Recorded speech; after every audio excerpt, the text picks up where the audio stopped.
Meus irmãos, mais uma vez eu saúdo a todos com a paz do Senhor. Amém.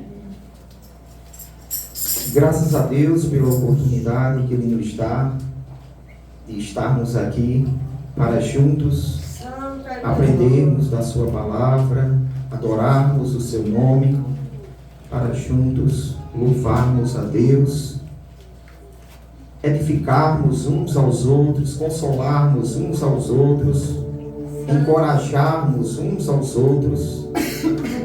É para isso que a gente se reúne, né, para ajudar uns aos outros. Nós hoje estamos sem o projetor. Os irmãos mantenham suas Bíblias abertas para que a gente possa refletir nos textos bíblicos e aprender da palavra de Deus. Nós estamos estudando em Romanos capítulo 6. Nós estamos fazendo a exposição de Romanos capítulo 6 e começamos analisando dos versículos 1 até o versículo 11. Nós vimos que do versículo 1 ao 2, a seção é morto não faz dívidas. Eu dividi o capítulo 7 de Romanos em 4 sessões. A primeira sessão vai do versículo 1 ao 2, que diz que morto não faz dívidas. Se você morreu para o pecado, você não pode viver pecando. E do versículo 3 até o versículo 11, essa sessão diz que você foi morto para viver para Deus. Deus fez com que você morresse para o pecado, para que você passasse a viver para Ele agora. Você não morreu simplesmente para ficar morto ou para viver para si mesmo. Não. Você morreu para viver para Deus. Porque se você fosse pagar a penalidade do pecado, aí você morreria eternamente. Cada um de nós aqui seria lançado no lago de fogo por causa dos nossos pecados. Mas Deus, ao crer em Jesus Cristo, Deus nos uniu a Jesus e Jesus pagou pelo nosso pecado. Ele sofreu as consequências do nosso pecado. Ele sofreu a penalidade do nosso pecado. E por isso nós podemos viver para Deus. E nós iremos analisar agora a partir do versículo 12. Se Deus permitir, nós iremos terminar o capítulo 6. Vamos do versículo 12 até o versículo 23. Só que antes disso, vamos analisar o texto que foi lido.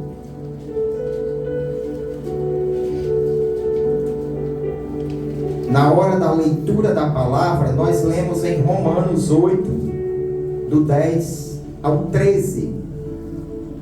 Romanos capítulo 8, versículo 10 ao 13. Nós já vimos isso, que o corpo, na verdade, está morto por causa do pecado. O corpo, nosso corpo, mesmo que nós estejamos em Cristo e Cristo esteja em nós, o nosso corpo está morto por causa do pecado. E o corpo está morto por causa do pecado, significa que ele é afetado pelo pecado de alguma forma. O nosso corpo é fraco, o nosso corpo é tentado para pecar, o nosso corpo é corruptível, tanto no sentido físico, como no sentido de se corromper com o pecado também, se a gente der brecha. O nosso corpo é mortal, ele vai morrer um dia. Se Jesus Cristo não vier antes, todos nós aqui iremos morrer. Então, o corpo, ele está morto por causa do pecado, nesse sentido, que ele é corruptível, ele é mortal. Mas, Paulo disse, o Espírito vive por causa da justiça. O nosso Espírito já foi vivificado pelo Espírito Santo, por causa da justiça de Cristo, que foi derramada em nós. Quando Deus olha para nós, Ele vê a justiça de Cristo. Quando cremos em Jesus, o nosso espírito foi regenerado, ele recebeu vida, ele foi purificado, ele foi santificado, e agora o espírito vive por causa da justiça.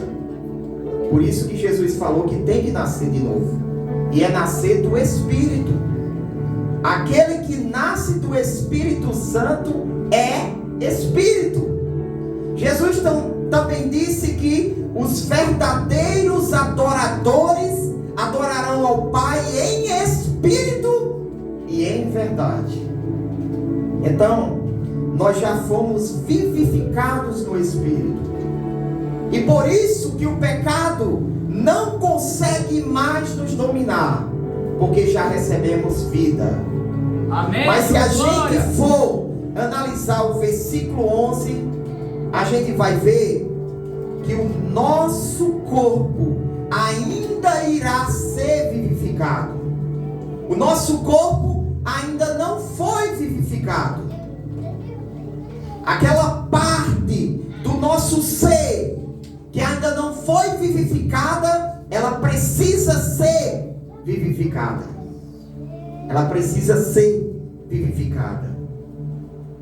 E o versículo 11 diz que se o Espírito daquele que dos mortos ressuscitou a Jesus habita em vós, aquele que dos mortos ressuscitou a Cristo também vivificará o vosso corpo mortal pelo seu Espírito que habita em vós.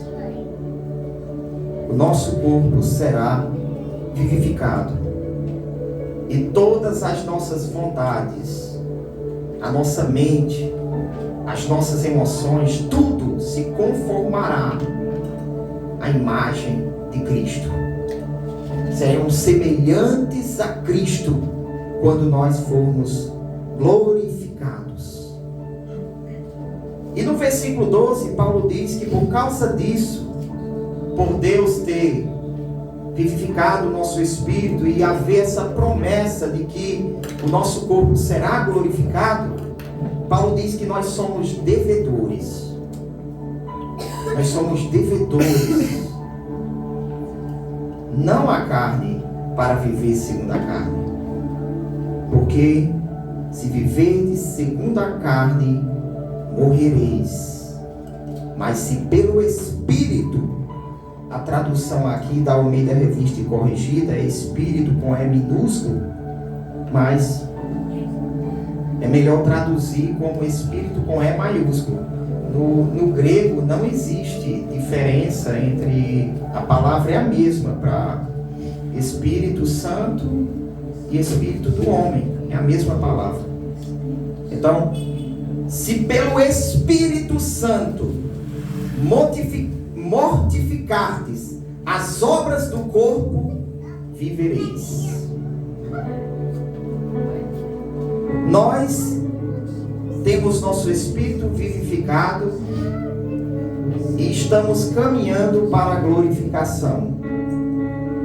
E Paulo diz que nesta caminhada nós temos que dia após dia mortificar as obras do corpo. Olha que interessante. Deus nos colocou numa posição de santos, de justos, de inocentes, mesmo que na prática a gente às vezes não demonstre isso. Na prática nós vamos falhar, um mais do que outros, mas Deus já nos colocou na posição de santos e justos, porque nós fomos unidos a Cristo. A Bíblia diz que nós morremos com Cristo, fomos crucificados com Ele, o nosso velho homem, a nossa velha natureza foi crucificada com Cristo. Glória a Deus. A Bíblia também diz que além de morrer com Cristo, nós ressuscitamos com Cristo. Então, se a gente for analisar, a Bíblia mostra que nós já recebemos a posição de santos, justos, inocentes e também a posição de glorificados. Glorificados. A Bíblia diz que nós, na presciência de Deus, no decreto de Deus, nós já estamos glorificados. Nós morremos para o pecado. Isso significa que o pecado perdeu seu poder sobre nós. Isso significa que não pagamos mais a penalidade do pecado. Morremos. Deus nos colocou na posição de mortos. Só que, se a gente for analisar, na prática, parece que não morremos, porque a gente ainda peca. Então, a Bíblia diz que nós morremos já. Nós fomos crucificados. A velha natureza foi crucificada com Ele. Mas a velha natureza ainda se manifesta na prática, no nosso dia a dia. A Bíblia diz que nós já fomos ressuscitados com Cristo. Mas nós ainda não temos corpo glorificado. Nós ainda não temos. Nós fomos ressuscitados no Espírito. O nosso Espírito já vive por causa da justiça de Cristo. Mas o nosso corpo ainda não foi vivificado. O que eu quero que você entenda é que Deus te colocou numa posição de santo, de justo, de morto para o pecado, de glorificado, mas você precisa experimentar tudo isso no corpo. Tudo isso aqui, na sua vida, você tem que experimentar. Desde o começo do ministério de Cristo, a vida de Cristo aqui na terra, Cristo sofreu muito.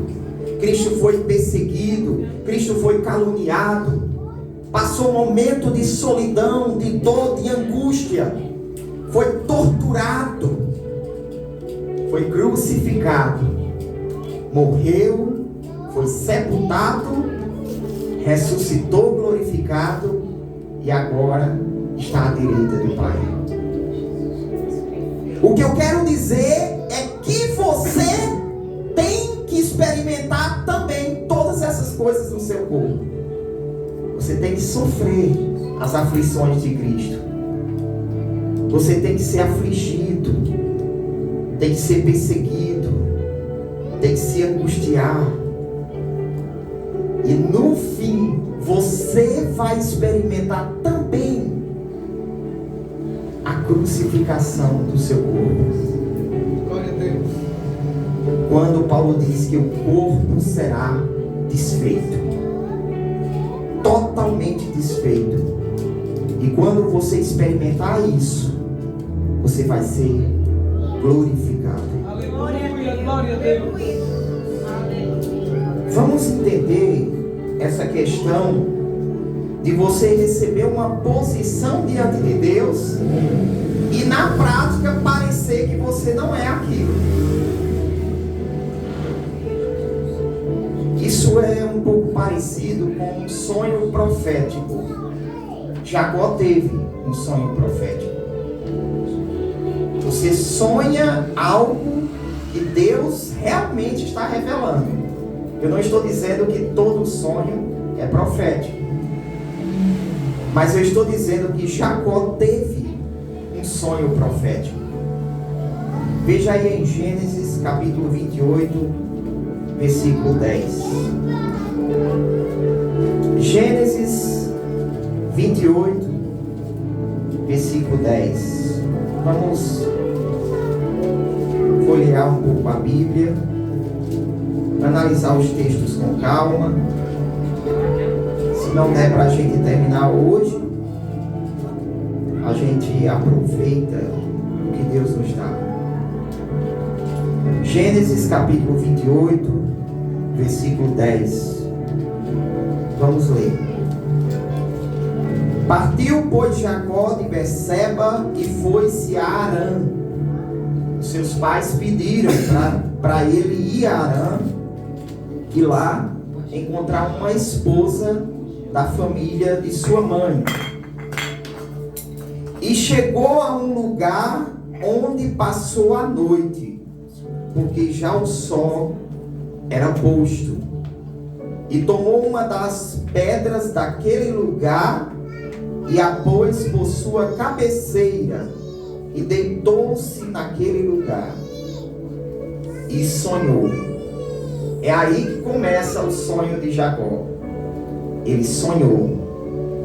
E eis que era posta na terra uma escada cujo topo tocava nos céus. Pense numa escada. E eis que os anjos de Deus subiam e desciam por ela. Então, Jacó sonhou esse sonho, que tinha uma escada que começava no chão e ia até no céu. E os anjos de Deus subindo e descendo, subindo e descendo. E eis que o Senhor estava em cima dela. Outras traduções dizem que o Senhor estava diante de Jacó. E disse: eu sou o Senhor, o Deus de Abraão, teu pai, e o Deus de Isaque. Esta terra em que estás deitado, ta darei a ti e a tua semente. Essa foi a primeira promessa. Você vai herdar esta terra. A mesma promessa que eu fiz a Abraão, eu refiz a Isaque e agora eu faço a você. Você e os seus descendentes irão herdar essa terra. A pergunta é: enquanto Jacó estava vivo, ele herdou a terra? Não. Até hoje, na verdade, essa promessa não se cumpriu completamente. O povo entrou em Canaã, mas não conquistou tudo que Deus tinha prometido. Isso só vai se cumprir na segunda vinda de Cristo gloriosa, no reino milenar, em que o povo de Israel herdará completamente a terra que Deus prometeu. Agora veja, Deus fez uma promessa para Jacó nesse sonho, e ali era real, era uma realidade. A realidade era qual? Esta terra é sua e dos seus descendentes. Essa era a realidade. Só que quando Jacó acordou, na prática era diferente. Ele não tinha a terra ainda. Depois Deus fez outra promessa. Versículo 14. E a tua semente será como o pó da terra, e estender-se-á ao ocidente, e ao oriente, e ao norte, e ao sul. Os 4 cantos. Essa promessa já se cumpriu. Nós vemos em Hebreus isso, que a descendência de Jacó se tornou numerosa como as estrelas do céu, e a areia se tornou numerosa. mas não se cumpriu enquanto Jacó estava vivo e demorou para se cumprir. Uma realidade que foi mostrada para Jacó e que só veio se concretizar muitos anos depois. Glória a Deus. Próxima promessa: e em ti e na tua semente serão benditas todas as famílias da terra, todas as nações. Essa terceira promessa é a promessa de salvação para os gentios. Deus estava prometendo a Jacó que através dele e dos seus descendentes, até aqueles que não eram judeus seriam alcançados por Deus. Pela fé conseguiriam a salvação. A Bíblia diz que a Escritura preveu que Deus iria justificar os gentios pela fé e pregou o Evangelho primeiramente a Abraão. Primeiramente a Abraão, dizendo: em ti e na tua semente serão benditas, abençoadas todas as nações da terra. Essa é uma promessa que já começou a se cumprir, desde quando os gentios começaram a se converter, a aceitar ao Senhor Jesus Cristo, e ainda está se cumprindo. Mas estava lá Jacó, vendo no sonho a realidade, que quando ele acordou, na prática ainda não estava acontecendo, mas pouco a pouco Deus iria cumprindo aquilo que ele mostrou. E depois Deus fez outras promessas para Jacó. Promessa de companhia. Deus disse: eu vou estar com você, Jacó. Promessa de segurança: eu te guardarei, Jacó. Promessa de orientação: eu vou te trazer de volta para cá. E promessa de garantia pessoal: eu não te deixarei, eu estarei com você enquanto tudo que eu te disse não se cumprir. Glória a Deus. O que eu quero dizer com isso, meus irmãos, é que Deus mostrou para Jacó um sonho profético. E naquele sonho estava a realidade. A realidade de tudo que Deus havia decretado. Só que na prática, essa realidade demorou e ainda vai demorar alguns tempos para se cumprir completamente. Essa escada que Jacó viu, talvez na hora, ele não entendeu, e muitos não entenderam por um bom tempo, o que significava essa escada. Mas eu sei que Jacó entendeu que Deus estava ali revelando que ele queria um relacionamento com o ser humano, que o céu a todo custo estava guiando o ser humano, tentando abrir os olhos do ser humano, e Deus sempre enviando os seus anjos a serviço daqueles que iam herdar a salvação. Nós vemos a lei de Moisés sendo entregue por anjos. Era Deus enviando anjos para cumprir o seu propósito. Nós vemos na Bíblia anjos trazendo respostas de oração. Nós vemos na Bíblia o anjo Gabriel, trazendo para Maria a notícia de que através dela nasceria o Salvador. Então esses anjos de Deus subindo e descendo eram anjos a serviço de Deus para cumprir sua vontade, para cumprir o seu propósito. Esse sonho de Jacó mostra isso. Glória a Deus. Glória a E Deus. Jesus, em João, veja aí em João, capítulo 1. João, capítulo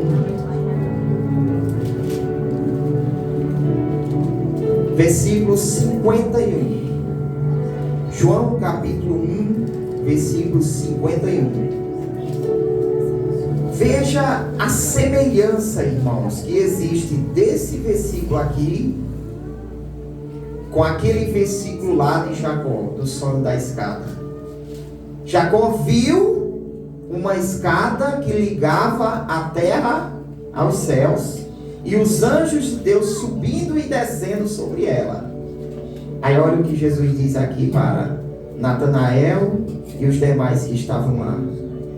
E disse-lhe: na verdade vos digo que daqui em diante vereis o céu aberto e os anjos de Deus subirem e descerem sobre o Filho do Homem. Jesus estava se revelando para Natanael que ele era essa escada, essa ponte que ligava a humanidade a Deus, que reconciliava o homem com Deus. E os discípulos veriam isso no reino milenar. Os anjos a serviço de Deus para trazer paz e bênçãos para o seu povo. Aleluia, glória a Deus. O que eu quero dizer com isso, irmãos? Que no sonho profético, Jacó viu a realidade, o que Deus já havia determinado, o que Deus já havia decretado. Só que na prática, ele vivenciou, experimentou algumas coisas e nem tudo ele experimentou. O mesmo acontece com a nossa posição que Deus nos colocou. Deus nos colocou na posição de mortos para o pecado, mas na prática isso não se concretizou, nós ainda estamos morrendo. Deus nos colocou na posição de ressuscitados, mas na prática esse processo ainda está indo até chegar na glorificação. Nós estamos vivendo o processo de santificação. A santificação é isso. É cada dia mais você morrendo para o pecado. E cada dia mais você se tornando mais vivo para Deus. A Bíblia diz que aquele que é santo se santifique mais. Aquele que é puro se purifique mais. Mas só será plenamente santo, puro e perfeito na glorificação. É um processo que você tem que experimentar no corpo. Você tem que experimentar tudo isso no corpo. Agora você precisa entender, Martinho Lutero, ele disse algo, eu acredito que foi no sentido figurado.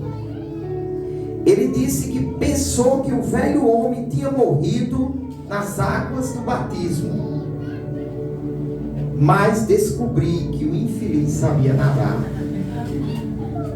Agora tenho que matá-lo todos os dias.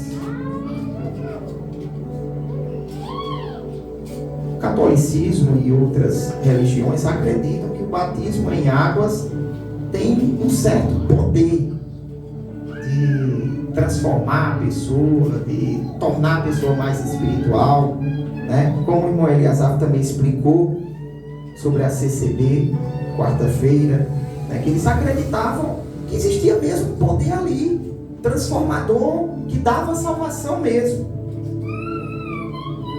Olha o que Martinho Lutero disse. Parece uma contradição, porque Paulo disse que o velho homem já foi crucificado, e ele disse: eu pensei que ele tinha morrido, mas ele não morreu. Como é isso? É como um sonho. A realidade está lá no sonho. Deus já mostrou a sua velha natureza morta. Deus já mostrou você morto para o pecado. E Deus já mostrou você ressuscitado, glorificado para Ele. Glória a Deus. Glória a Deus. Só que isso tem que se cumprir na prática. Você tem que experimentar isso no seu corpo dia após dia. Você tem que vivenciar isso. Aí, esse matá-lo todos os dias, não faz sentido você dizer que você está matando o velho homem todos os dias. Não faz sentido você dizer que você está morrendo todos os dias. É como se você morresse, ressuscitasse, morresse de novo, ressuscitasse, morresse. Não é assim. Quando a Bíblia fala da mortificação das obras do corpo, fala de um processo de morte. É como uma pessoa que está sendo sufocada e pouco a pouco a vida está saindo dela, até que chega um ponto que ela realmente morre. É isso que acontece com a nossa velha natureza. Ela está sendo sufocada, pouco a pouco, até que, enfim, na glorificação ela morre de uma vez por todas, cumprindo aquilo que Deus mostrou, dizendo: a velha natureza foi crucificada. Glória a Deus. Então, na prática, ela vai morrendo, mas no decreto de Deus ela já morreu, porque Deus te deu o Espírito Santo para habitar em você, e o Espírito Santo é poderoso para te fazer vencedor. Aleluia. A batalha está ganha. A sua velha natureza já está derrotada. Da mesma forma, é a vivificação. Aquela parte em nós que ainda não foi vivificada, pouco a pouco ela vai recebendo vida até a glorificação. Aleluia. Por isso que existem pessoas que pecam menos do que outras. Existem pessoas mais maduras do que outras. Pessoas mais santas do que outras, porque elas já foram mais vivificadas. É igual uma pessoa que teve uma parada cardíaca e alguém vai fazer massagem cardíaca, a vida está retornando. E aquela pessoa fica nos aparelhos e pouco a pouco ela vai se recuperando. Pouco a pouco, até que ela recupera a vida. É assim também o processo de ressurreição. Aleluia. Pouco a pouco você vai ganhando, cada vez mais vai ganhando mais vida. A sua vontade vai sendo dominada pela luz de Deus, pela luz do Evangelho. A sua vontade vai ficando cada vez mais parecida com a vontade de Cristo.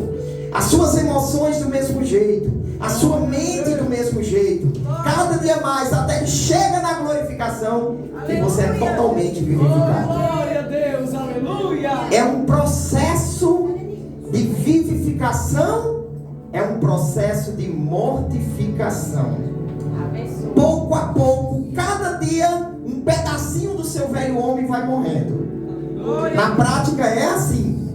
Tem pessoas que cada dia mais pedaços do velho homem morrem, mais velhos hábitos que ele tinha, e tem outras que já é menos coisas que vai morrendo, porque o processo vai depender de pessoa por pessoa, vai depender da fé, da comunhão que aquela pessoa tem em Deus, o quanto essa pessoa quer conhecer a Cristo. Veja aí, Paulo mostrou esse processo em Filipenses, capítulo 3. Veja aí. Filipenses, capítulo 3.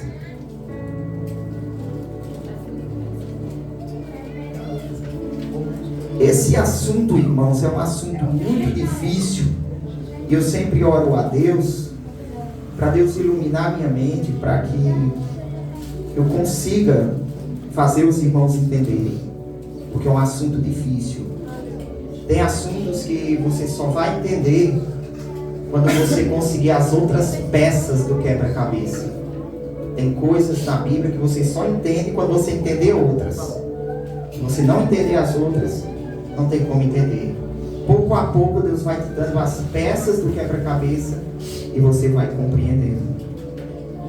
Filipenses capítulo 3, versículo 8, 9, 10 e 11.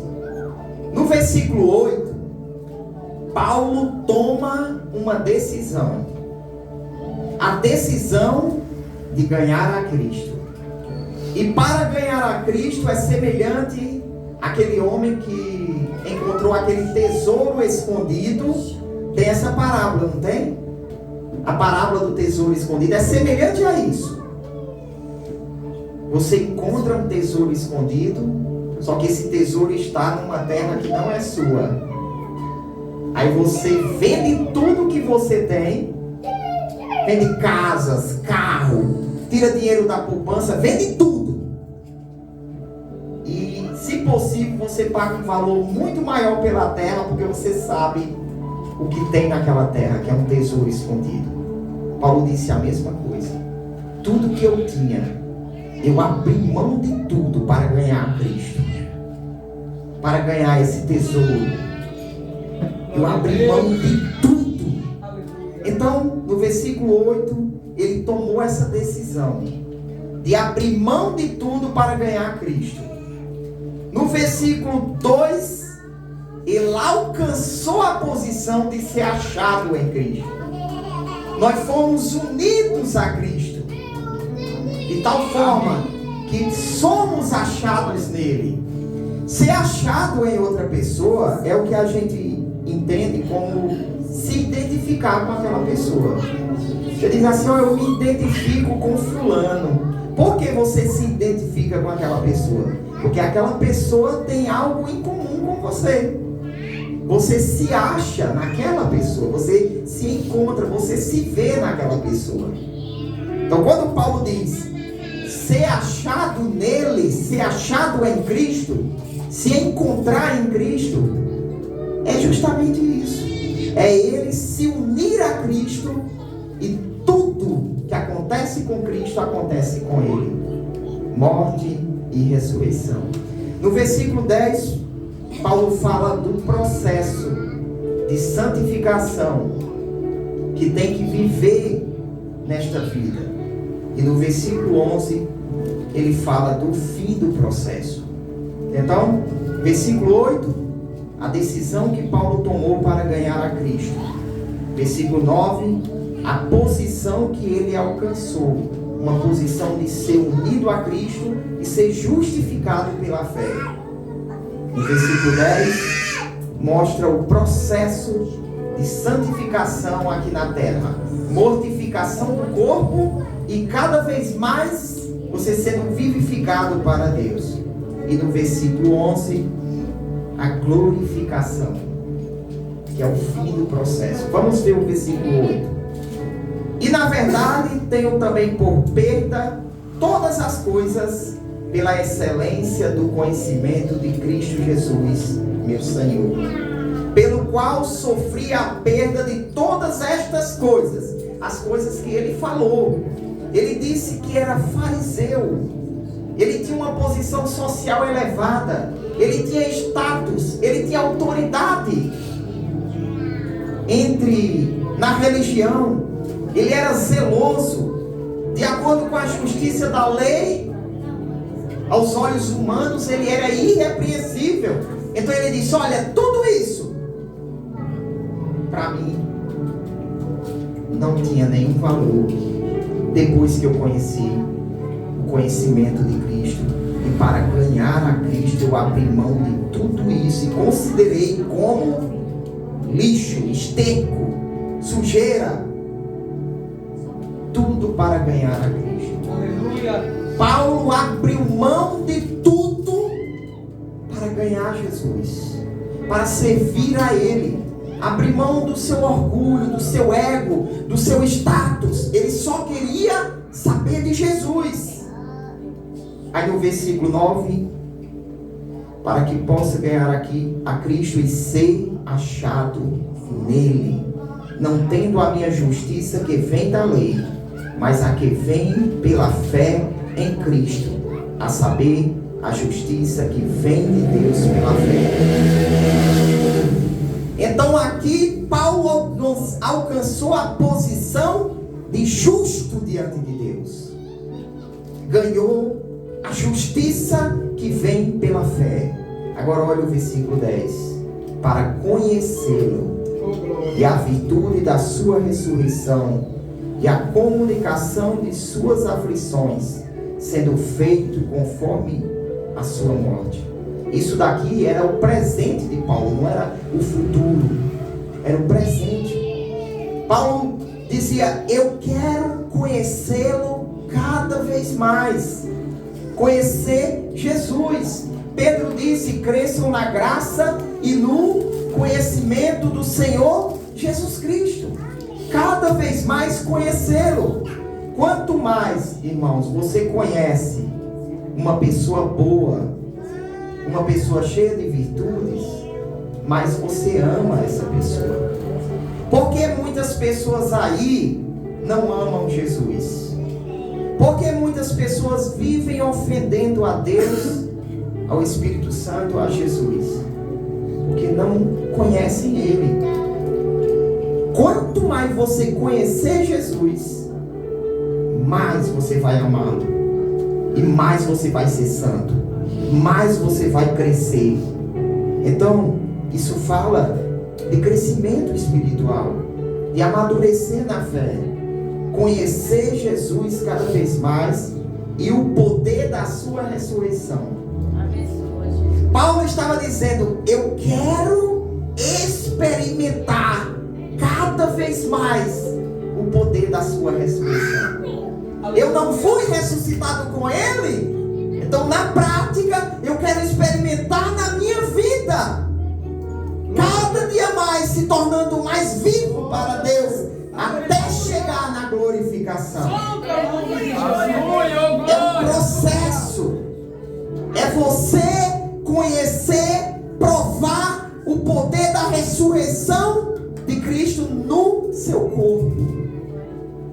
E você vai provando esse poder à medida que cada vez mais você se santifica. Porque cada vez mais você vive mais para Deus. E à medida que Paulo dizia que ia provando dessa transformação pouco a pouco, santificação pouco a pouco, ele fala que queria provar, participar das aflições de Cristo. As mesmas aflições que Cristo sofreu, não digo na mesma intensidade, mas as mesmas aflições, você tem que ser participante também. Glória a Deus. E o interessante é que Jesus falou: aquele que quiser me seguir, negue-se a si mesmo. Isso fala de mortificação, de você matar as suas vontades, os seus desejos, cada dia matar um pedacinho da velha natureza, cada dia vencê-la. E você tem que participar das aflições de Cristo, porque são essas aflições que vão te ajudar nesse processo. Aleluia! A Bíblia fala que as aflições, as tribulações nos levam à maturidade. E a maturidade está associada à santificação. Quanto mais maduro você se torna, mais santo diante de Deus você se torna. E depois ele disse: sendo feito conforme a sua morte. Olha que interessante, irmãos. Paulo não está falando de morte física aqui. Paulo está falando da mortificação do corpo, que é um processo. Então, alguém poderia dizer: mas Paulo, você não já ressuscitou com Cristo? E por que você fala que quer provar o poder da ressurreição? Mas Paulo, você não já morreu? E por que você quer se tornar cada vez mais como Ele na morte? Porque é um processo. A mortificação do corpo é um processo. Vai morrendo pouco a pouco, pouco a pouco, pouco a pouco. E você vai sendo vivificado pouco a pouco, pouco a pouco. Para que isso? Versículo 11. Para ver se, de alguma maneira, eu possa chegar à ressurreição dos mortos, à glorificação. Glória a Deus. É aí que chega o final da carreira do crente. É aí que chega o final da carreira do crente. Cada dia mais, matando sua velha natureza e alimentando a nova natureza, para que você chegue à glorificação.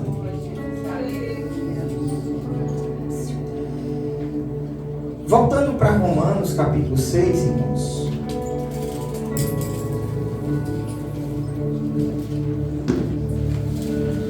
Versículo 12. Nós vamos ver aqui a terceira sessão do capítulo 6. Nós vimos primeiro que, na primeira sessão, versículos 1 e 2, que morto não faz dívida. Quem está morto não pode viver pecando. Dos versículos 3 ao 11, nós vimos que nós fomos mortos para viver para Deus. Por isso que a gente tem que mortificar as obras do corpo, mas também cada vez mais se santificar para Deus. E nos versículos 12 ao 14, Paulo diz, olha, ele está dizendo mais ou menos assim: baseado em tudo que eu falei, qual é a conclusão que a gente deve chegar? E nesses versículos, a conclusão é que você é santo para viver se santificando. Esse é o título dessa próxima sessão. A conclusão é que você é santo para viver se santificando. Deus te colocou na posição de santo, mas você tem que viver se santificando. Você tem que experimentar isso na prática, no seu corpo, se aperfeiçoando, mortificando as obras do corpo e cada vez mais sendo vivificado. Olha o que Paulo diz, versículo 12: não reine, portanto, o pecado em vosso corpo mortal. Olha aqui a conclusão. Não reine, não deixe, não permita que o pecado governe no seu corpo, domine no seu corpo. Por que isso? Aquele primeiro texto que a gente leu. Se você viver segundo a carne, você vai morrer. Você vai morrer. Mesmo que você tenha sido regenerado, nasceu de novo, seu espírito está vivo, mas se você ficar alimentando a velha natureza, não mortificar as obras do corpo, cada vez mais você vai se enfraquecendo, entristecendo o Espírito Santo, até que chega um ponto que o Espírito Santo se afasta e você morre espiritualmente. Por isso que Paulo diz: você já recebeu a posição de santo, agora se santifique. Se santifique. É isso que está dizendo a partir do versículo 12. Não reine, portanto, o pecado em vosso corpo mortal, para lhe obedecerdes em suas concupiscências. Nem tampouco apresenteis os vossos membros ao pecado por instrumentos de iniquidade, mas apresentai-vos a Deus como vivos dentre os mortos, e os vossos membros a Deus como instrumentos de justiça. Porque o pecado não terá domínio sobre vós, pois não estáis debaixo da lei, mas debaixo da graça. Então, Deus te salvou, te justificou, te purificou, te colocou na posição de justo, te fez santo, mesmo na prática você não sendo. Mesmo na prática você não sendo. Mas Paulo diz, aqui é uma base para você ver que você tem que progredir na fé. Você tem que amadurecer. Certa vez alguém disse: eu não sou maduro, mas o importante é eu ser salvo. Outra vez um pastor, eu explicando sobre a importância do crente amadurecer, Aí diz, mas um crente imaturo também é salvo. Ele só é crente em Jesus. Isso é verdade. Se ele crê em Jesus, se ele não perder a fé, ele é salvo. Mas quantas pessoas uma pessoa imatura vai ferir? Quantas pessoas um crente imaturo vai matar?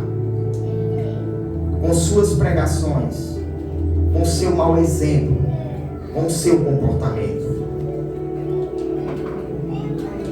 A Bíblia diz que Deus te colocou numa posição de santo para você viver se santificando, para você amadurecer. Porque se você não amadurecer, você vai servir de tropeço para os outros. Quantos não já morreram por causa de decisões mal feitas, de palavras malditas? Quantos? Então, a imaturidade pode até não fazer a pessoa perder a salvação, mas a Bíblia diz também que aquele que não amadurece, ele corre o risco, sim, de perder a salvação. Quantos não já apostataram da fé dentro das igrejas? Que estão pregando e cantando só porque já ganhou a habilidade de fazer aquilo, mas não tem mais um relacionamento com Deus. Não tem mais.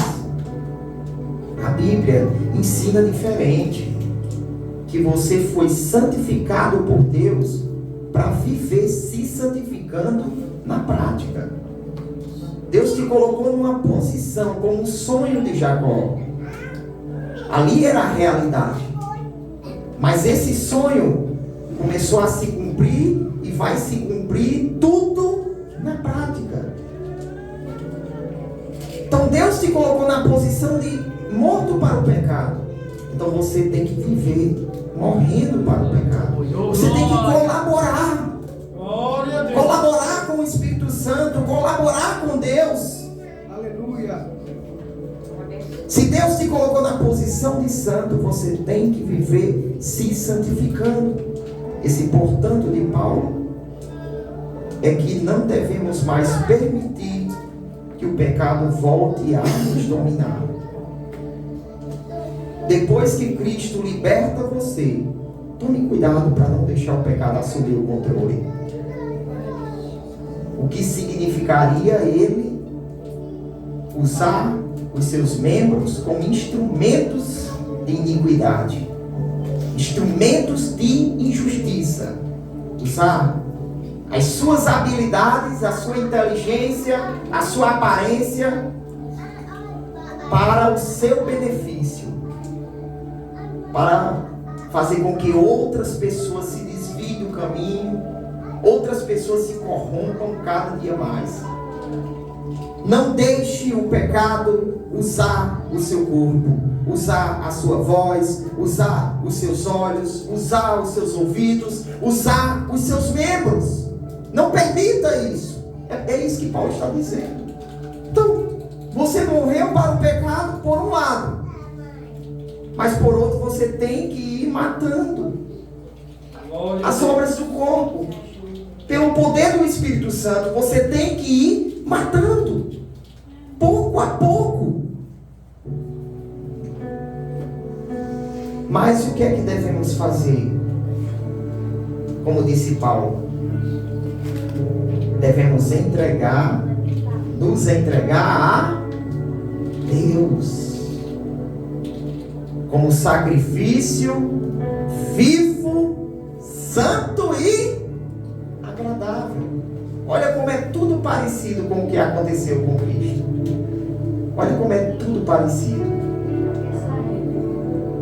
Cristo sofreu, teve aflições. Nós somos participantes das aflições de Cristo.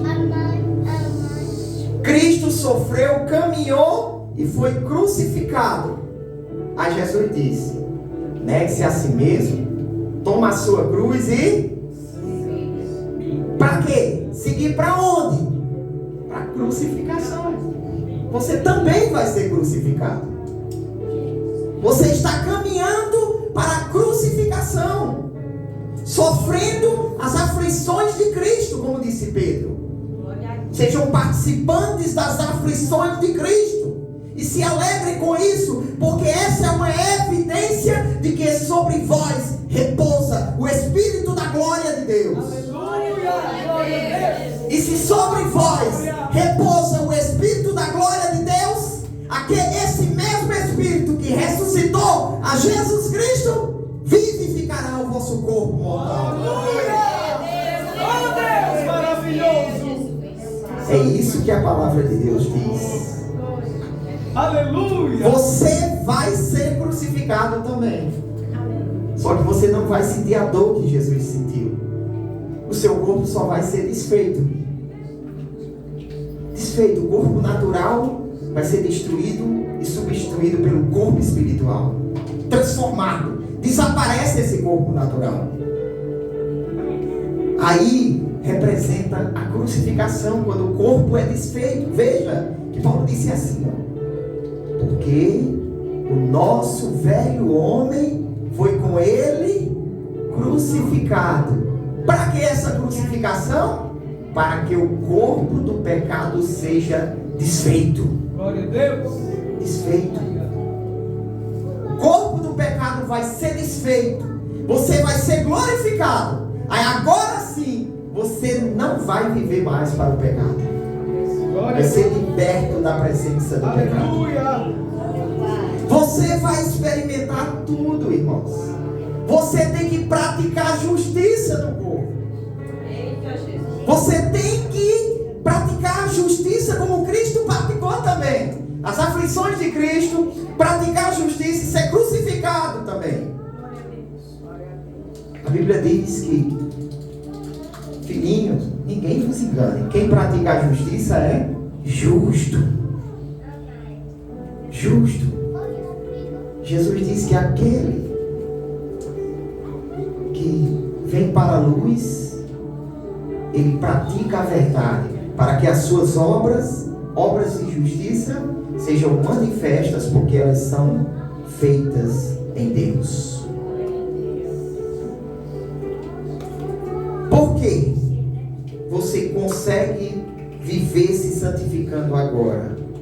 Versículo 14, Paulo diz, porque não há desculpa mais. Agora vocês podem vencer o pecado diariamente. Olha aqui, ó. Porque o pecado não terá domínio sobre vós. Não vai ter domínio. Porque vocês não estão debaixo da lei, mas debaixo da torneira da graça. Aleluia! A graça de Deus despejada dentro de você, a justiça de Cristo, ela despeja. Aleluia! O seu espírito sempre vai estar puro diante de Deus. Antes, vivíamos debaixo da lei. A lei aqui pode ser a lei de Moisés ou a lei moral de Deus. A gente pode fazer essa aplicação. Quando Paulo estava falando aqui, ele se referia à lei de Moisés. Mas a gente que não conhecia a lei de Moisés, a gente estava também debaixo da lei. Por quê? Porque Deus revelou a sua lei moral nos corações dos seres humanos. E essa lei moral estava lá na lei de Moisés. E quando você quebrava essa lei moral, você quebrava a lei de Deus. Estar debaixo da lei, irmãos, não é estar debaixo do Antigo Testamento, não é a época. Estar debaixo da lei é estar debaixo da condenação dela. Nós estávamos escravizados por um sistema que não nos dava chance de se salvar. O sistema da justiça própria. É isso que a lei exige de você. A lei disse que se você fizer essas coisas, você vive. Pronto, a lei só diz isso. Se você cumprir tudo que está escrito em mim, você vai viver. Quem consegue cumprir, irmãos? Quem consegue cumprir a lei de Deus sozinho? Então, é um um sistema que não dá chance de se salvar. É isso que Paulo estava dizendo aqui. Quando você vive tentando se salvar sozinho, por esforço próprio, você sempre vai ser escravo do pecado. O pecado vai ter domínio sobre você. Mas quando você aceita o Senhor Jesus Cristo, você entende que é a justiça de Cristo que é colocada na sua conta. E Cristo paga pelo seu pecado. Aleluia! Você entende que você não é salvo pela justiça própria. Você é salvo pela justiça de Cristo. Amém. Por isso que Paulo diz aqui. Amém. Você não está debaixo da lei. Você está debaixo da graça. Glória a Deus. A graça de Deus. É isso que diz os versículos 12 e 14 ao 14. Você tem que viver se santificando. Dos versículos 15 ao 23, Paulo diz que a graça não nos torna livres para fazer o que quer. A mesma pergunta no início desse capítulo alguém poderia fazer. Lá no início do capítulo alguém poderia dizer: onde o pecado abundou, a graça superabundou, então vamos pecar para que a graça se torne mais abundante?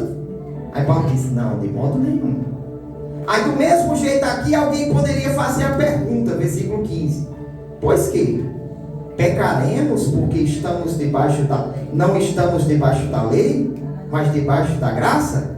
Aí Paulo diz: de modo nenhum. De modo nenhum. A graça de Deus, ela além de salvar você, ela te dá condições de se santificar, se aperfeiçoar e se apresentar justo diante de Deus.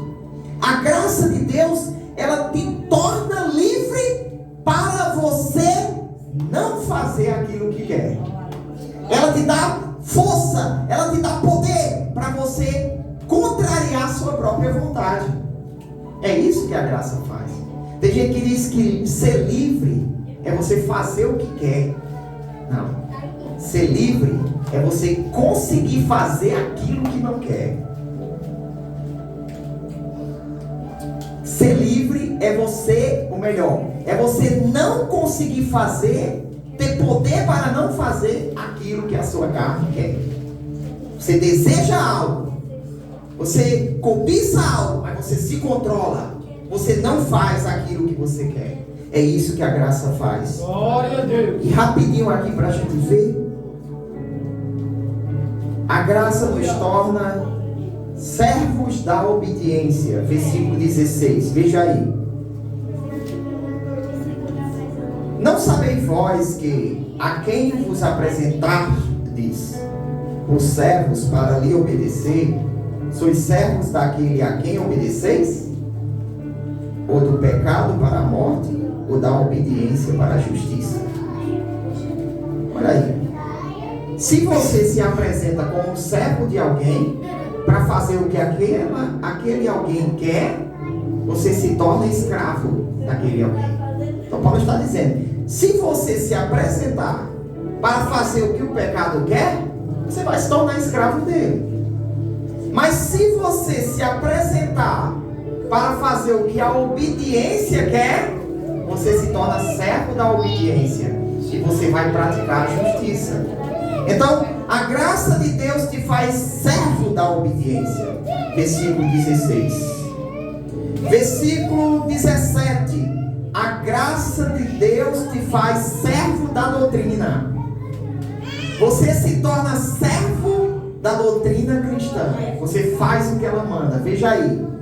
Mas graças a Deus que, tendo sido servos do pecado, obedecestes de coração a forma de doutrina a que fostes entregues. Ser entregue, amor, irmãos, é se entregar. Eu lembrei aqui de falando com Flavinha, né? Eu olhei para ela e lembrei. Ó, aqui Paulo diz o quê? Não se entregue a quem? Ao pecado. No versículo 13. Olha aí, ó. Não, nem tampouco apresenteis. Apresentar é se entregar. Nem tampouco apresenteis os vossos membros ao pecado, mas apresentai-vos a Deus, e os vossos membros apresentem a Deus como instrumentos de justiça. Então você se apresentar é você se entregar. Então Paulo diz que vocês obedecem de coração a forma de doutrina a que vocês foram entregues. Vocês foram entregues pelo Espírito Santo para ser servo da doutrina, para fazer o que a doutrina manda. Versículo 18: a graça te faz servo da justiça. Olha aí: libertados do pecado, fostes feitos servos da justiça. Glória a Deus. O versículo 19 a gente já explicou, né, que é você entrar no carro da maldade ou no carro da justiça. Se você entrar no carro da maldade, você vai se tornar cada vez mais mal. Se entrar no carro da justiça, cada vez mais santo, né? Versículo 20: porque quando eres servos do pecado, estáveis livres da justiça. Estar livre da justiça aqui é dizer que você não era servo dela. Você não era servo dela. E que fruto tinhas então das coisas de que agora vos envergonhais? A gente se envergonha do que a gente fazia no passado. Que fruto a gente tinha? Qual era o fruto? Qual era o salário do pecado? Aí ele diz: porque o fim delas é a morte. Então, é tolice, irmãos. É tolice você escolher servir ao pecado. Nós temos que progredir da mesma forma que a gente progredia lá no mundo. Lá no mundo existe também as pessoas progredindo. Só que lá no mundo elas se tornam cada vez mais pior. E aqui nós temos que nos tornar cada vez mais, cada vez melhor. Então, libertados do pecado e feitos servos de Deus, tendes o vosso fruto para a santificação e por fim a vida eterna. Esse versículo já li várias vezes para os irmãos. Então, irmãos, concluindo, Romanos 6, primeira sessão. Quem morreu para o pecado não pode viver pecando. Morto não faz dívidas. Segunda sessão. Você foi morto para viver para Deus. Terceira sessão. A conclusão que a gente pode tirar é que você foi santo para viver se santificando. E a quarta sessão é: a graça não nos torna livres para fazer o que a gente quer, porque ela nos torna servos. Servos da obediência, servos da doutrina cristã, servos da justiça e servos de Deus. Nós não somos donos de nós mesmos. O nosso corpo é do Espírito Santo. O nosso corpo pertence a Deus. Amém. E a gente deve fazer o que Ele quer. Glória a Deus. Glória a Deus. Como eu disse aqui da outra vez, as feministas dizem: meu corpo, minhas regras. Mas o nosso corpo é de quem? Deus. Então Deus diz: meu corpo, minhas regras. Aleluia. Glória a Deus. Glória a Deus. Você tem que seguir as regras de Deus. Deus te colocou numa posição. Valorize essa posição. Se santifique cada vez mais. Abandone seus maus hábitos. Melhore cada dia mais. Crie o hábito de ler a Bíblia, orar, se consagrar, que você vai crescer na fé. Você vai crescer na graça. E Deus vai te abençoar ricamente. Abençoa, Pai.